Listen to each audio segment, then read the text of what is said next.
बाई, का? तुला तर लहानपणी डान्स करायला खूप आवडे का? मग तू मला डान्स करणं काऊन सोडलीस? आई, कधी कधी काही गोष्टी मिळवण्यासाठी काही गोष्टी गमवा लागते.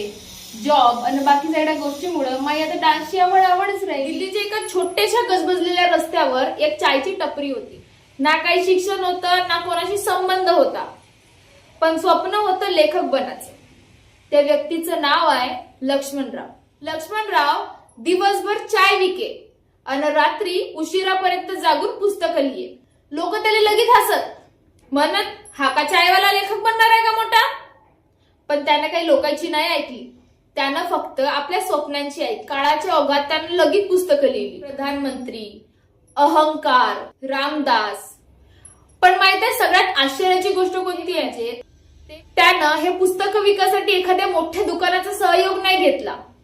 त्यानं आपल्या टपरीवरच पुस्तकं विकायला सुरू केलं. अनेक चायची टपरी एक पुस्तकालयच बनली. जसं आजही त्यांची कहाणी लगेच लोकांना प्रेरित करते. बाई, जर स्वप्न पूर्ण करायचे असतील ना, तर ते स्वप्न कोणत्याही परिस्थितीत पूर्ण होऊ शकते. समजलीस?